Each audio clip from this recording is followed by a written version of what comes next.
Welcome to my channel easy learning accounts. आज के इस वीडियो में हम balance sheet of the company को डिस्कस करेंगे और देखेंगे कि क्या-क्या आइटम्स होते हैं जो हमारी balance sheet of the company according to the schedule 3 part 1 of company act 2013 items आते हैं और कौन-कौन से पॉइंट्स उसको एग्जिस्ट करते हैं in order to make the assets equals to its liabilities, right? Last video मतलब वीडियो नंबर 97 में बेटा मैंने अपना नया बुक शुरू किया था जिसका नाम था एनालिसिस ऑफ फाइनेंशियल स्टेटमेंट। हमने थोड़ा सा थ्योरेटिकल पोर्शन उसमें पढ़ा था जिसमें मैंने आपको बताया था कि फाइनेंशियल स्टेटमेंट क्या होता है, उसके फीचर्स क्या होते हैं और उसका नेचर क्या होता है। वीडियो के एंड के टाइम पर मैंने आपको बताया था बेटा जैसे क्लास 11th में फाइनल अकाउंट्स या फिर फाइनेंशियल स्टेटमेंट चैप्टर में हमने दो अकाउंट्स पढ़े थे, trading and P&L account and balance sheet. लेकिन financial statement of the company में हम बेसिकली 4 कॉन्सेप्ट पढ़ेंगे। पहला balance sheet of the company, दूसरा स्टेटमेंट ऑफ P&L अकाउंट, तीसरा नोट्स टू अकाउंट जो कहीं ना कहीं इस बैलेंस शीट के वर्किंग नोट्स को हम आइडेंटिफाई करते हैं और कैलकुलेट करने के लिए और the individual items of the balance sheet हम नोट्स टू अकाउंट का यूज करते हैं। और फोर्थ है हमारा कैश फ्लो स्टेटमेंट। एक एक करके इन सभी पॉइंट्स को हम पढ़ेंगे, लेकिन आज का जो हमारा पॉइंट है जो हमें स्टडी करना है वो है balance sheet of the company. पहली बात जो हमें याद रखनी है कि balance sheet of the company में और balance sheet of the firm और ऑर्गेनाइजेशन में बहुत अंतर होता है। जो हमारी balance sheet of the firm होती है वो हम particular amount that means liabilities amount, assets amount के पॉइंट ऑफ व्यू से उसको शो करते हैं। लेकिन balance sheet of the company बेटा सबसे पहले जो हमें एक नंबर में पॉइंट तैयार करना है वो है कि जो हमारी balance sheet of the company है बेटा ये हमारा शेड्यूल 3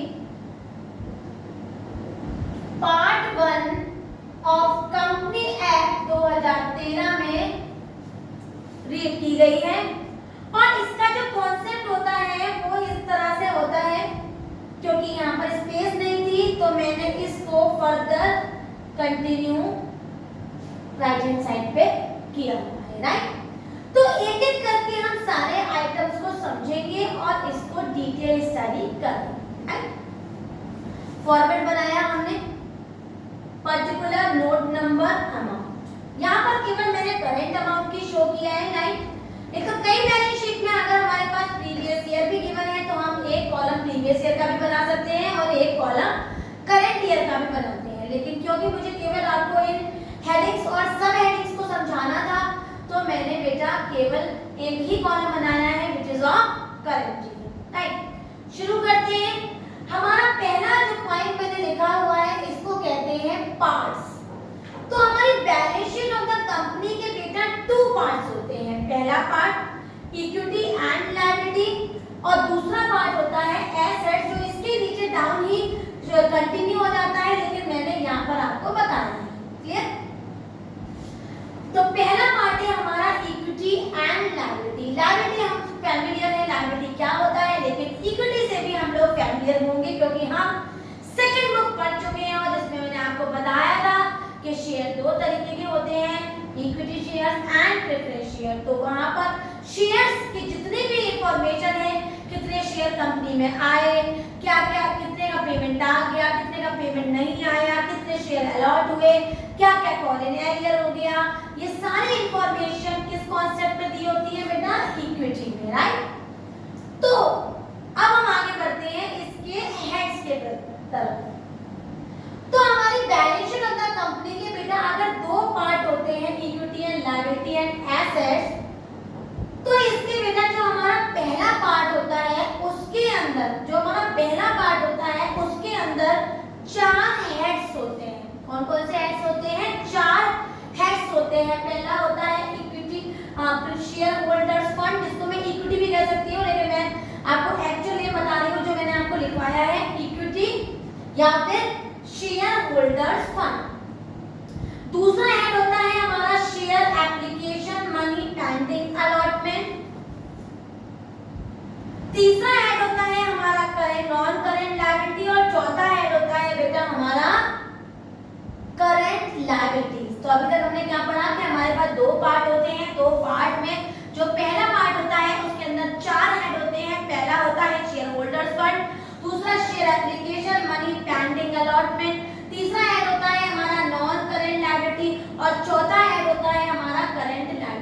क्लियर है? अभी मैं केवल लायबिलिटी साइड को डिस्कस कर रही हूँ, क्लियर? उसके बाद हमारे हर हेड के अंदर 3-3, 4-4 या अलग-अलग सब हेड्स होते हैं, तो these are the sub heads of each heads, right? एक एक करके सारे सब हेड को पढ़ लेते हैं। पहला सब हेड है हमारा शेयर कैपिटल।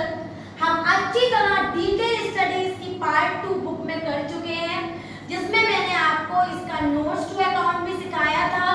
आप उस वीडियो को देखिए जहां पर मैंने आपको authorise capital, subscribe capital, issued capital, subscribe and fully paid and subscribe and not fully paid में शेयर कैपिटल के अमाउंट को निकालना सिखाया था। तो इसके अंदर भी आइटम्स आते हैं बेटा। वो कौन कौन से आइटम है? पहला authorised, issued, subscribe, subscribe and fully paid, subscribe and not fully paid, और भी आता है वो होता है call in arrears, paid up, called up, सारे आइटम्स आ जाते हैं हमारे शेयर कैपिटल। क्लियर हो गया? आगे बढ़ते हैं रिजर्व एंड सरप्लस। तो बेटा एक बार हिंट के पॉइंट ऑफ व्यू से याद रखना, किसी भी वर्ड के पीछे अगर रिजर्व लिखा है, जैसे security premium reserve, debenture redemption reserve, clear? किसी भी वर्ड के पीछे कैपिटल रिजर्व, जनरल रिजर्व, किसी भी वर्ड के पीछे अगर रिजर्व लिखा है तो वो आइटम हमारा रिजर्व एंड सरप्लस में आता है। और किसी भी वैल्यू के या किसी वर्ड के आगे सरप्लस लिखा है, सरप्लस स्टेटमेंट ऑफ पे एंड अकाउंट, डेबिट, तो ये सारी चीजें हमारे किसके अंदर आती हैं? Reserve and surplus. क्लियर है बेटा? ये इसके आइटम्स। थर्ड पॉइंट है हमारे money received against share warrant. आप जानते होंगे शेयर वारंट क्या होता है? शेयर वारंट ये प्रूफ होता है कि हाँ ये शेयर्स हमें अलॉट किए गए हैं। After a particular period of time, they are by default converted into shares only. क्योंकि वो कुछ समय बाद शेयर्स में कन्वर्ट हो जाते हैं, तो हम उसको इक्विटी शेयर होल्डर्स फंड के अंदर ही दिखाते हैं। तो ये वो पैसा है जो शेयर वारंट के अगेंस्ट हमें मिलता है, जो कन्वर्ट हो जाता है किसमें? शेयर्स में। क्लियर बेटा? तो हमारे 3 सब हेड्स पढ़े हमने, इनके अंदर के आइटम्स भी मैंने आपको बता दिए। Money received against share warrant के अंदर कोई आइटम नहीं होता। रिजर्व एंड सरप्लस के अंदर जितने भी वर्ड्स के पीछे रिजर्व लिखा है, जैसे capital reserve, general reserve, DRR etcetera etcetera, equity premium reserve, whatever, all comes under the reserve. और इसके अंदर शेयर कैपिटल के अंदर के आइटम्स मैंने बता ही दिए। Authorised, subscribe, issued, call in arrears and called up, paid up, everything comes under the share capital, right? तो हमारा ये पॉइंट खत्म हुआ। सेकंड जो हमारा हेड है वो है share application money pending allotment. For example balance sheet close हो गई 31 मार्च में, और उसके बाद कोई शेयर्स अलॉट किए गए, तो बेटा अगर क्लोजिंग के बाद कोई शेयर्स अलॉट हो जाते हैं तो वो हमारे इस पॉइंट में आ जाते हैं share application money pending allotment. Clear है? आगे बढ़ते हैं। इसके कोई सब आइटम्स नहीं है। तीसरा जो हमारा हेड है वो है नॉन करेंट लायबिलिटीज।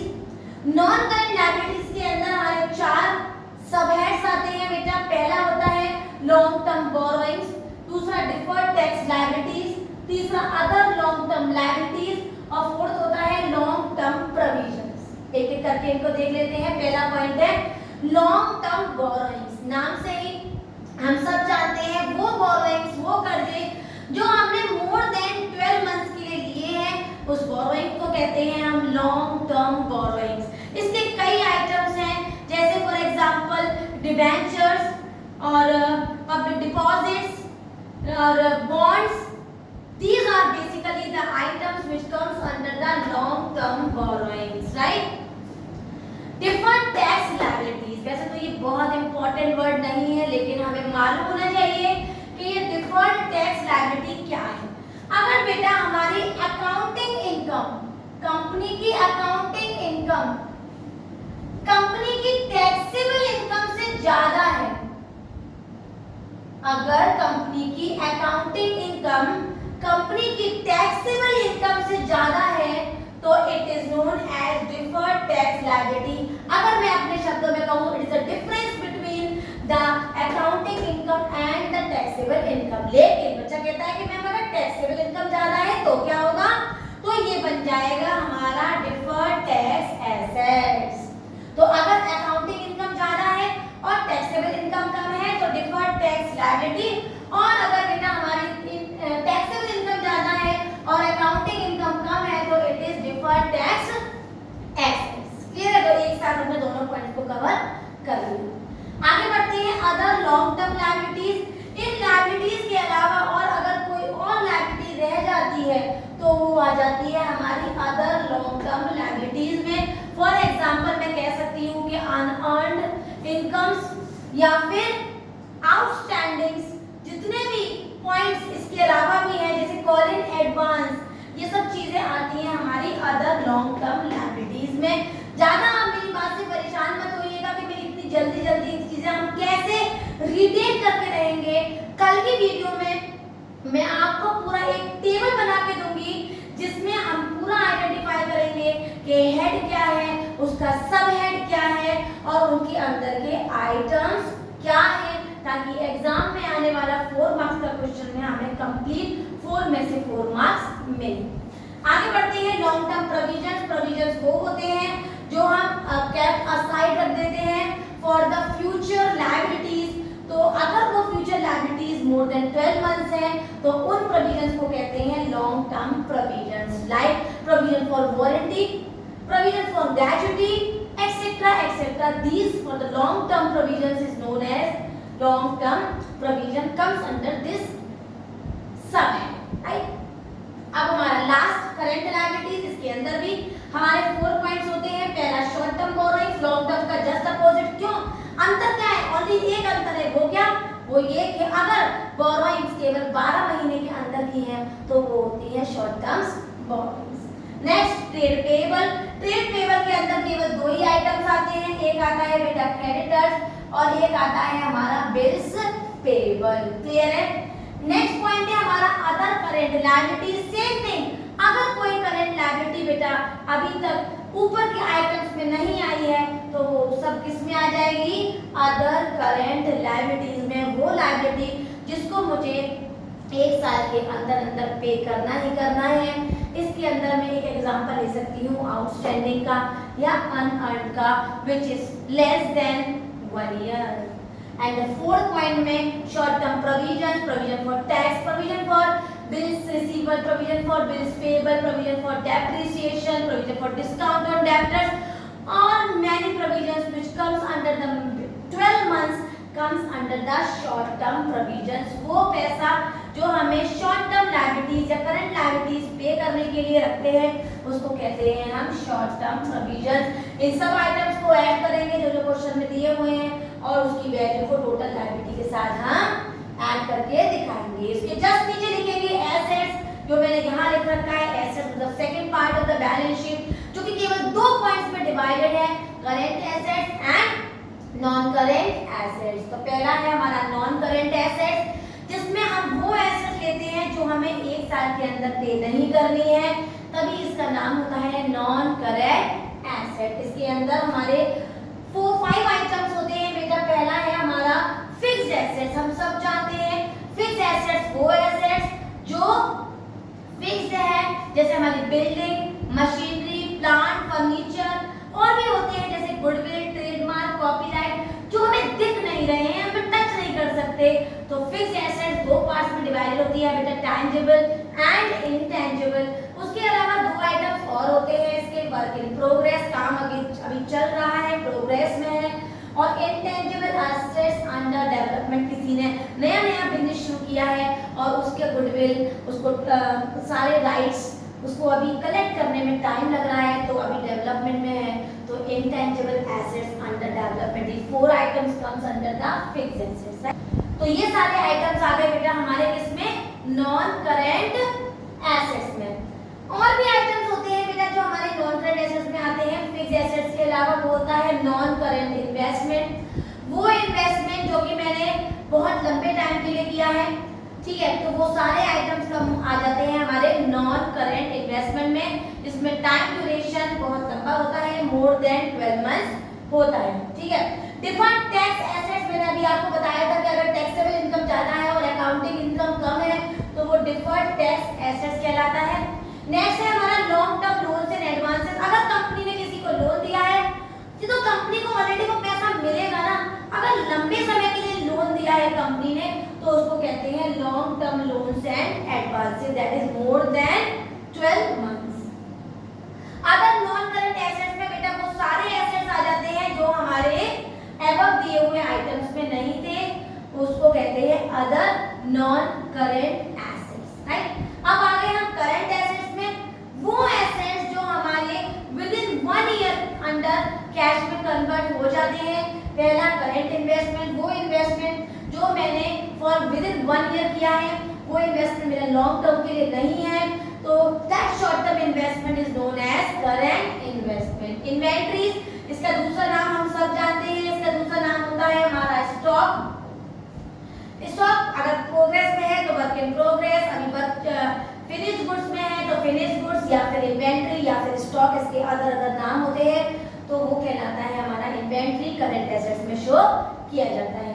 तीसरा ट्रेड रिसीवेबल, जैसे ट्रेड पेबल के 2 आइटम्स थे, ऐसे ट्रेड रिसीवेबल के भी केवल 2 ही आइटम्स होते हैं, बिल्स रिसीवेबल और डेब्टर। तो बिल्स रिसीवेबल और डेब्टर को अगर मैं मिला दूं तो क्या बन जाता है, ट्रेड रिसीवेबल। नेक्स्ट है हमारा cash and cash equivalent. Cash हम सब जानते हैं, cash in hand, cash at bank, और कैश इक्विवेलेंट मतलब कैश के बराबर, जैसे marketable security, short term investment, bank draft, these all comes the checks, these all comes under the cash and cash equivalent. तो cash in hand, cash at bank, bank draft, marketable security, short term investment, these all comes under the cash and cash equivalent. short term loans and advances, कोई loan and advances अगर company ने कम समय के लिए दिया है तो वो हो जाएगा शॉर्ट टर्म एडवांसेस। और अदर करंट एसेट्स में वो सारे आइटम आ जाएंगे जो ऊपर दिए हुए करंट एसेट्स में नहीं थे।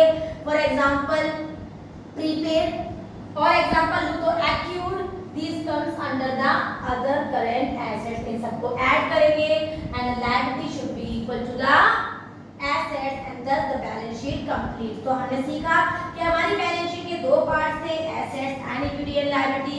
इसके अंदर इक्विटी एंड लायबिलिटी के अंदर 4 हेड थे जिनको हमने चारों को अंदर से पढ़ा, और एसेट्स के अंदर केवल 2 हेड थे, करंट एंड नॉन करंट।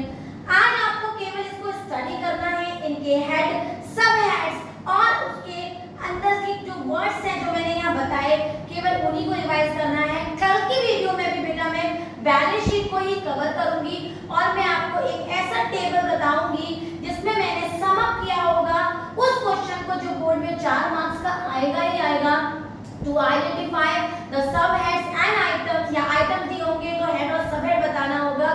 तो कल की वीडियो में मैं उसको कवर करूंगी, लेकिन तभी आपको वो वीडियो समझ में आएगी जब आज की वीडियो की बैलेंस शीट आप अच्छी तरह से पढ़ेंगे और समझेंगे। Balance sheet of the company according to the schedule 3 company act 2013 part 1 आपको अच्छी तरह से समझ आ गई हो, सारे पॉइंट्स जो मैंने बताए वो आपको क्लियर हो गए हो, तो मेरी वीडियो को लाइक करें, शेयर करें और मेरे चैनल को सब्सक्राइब जरूर करें।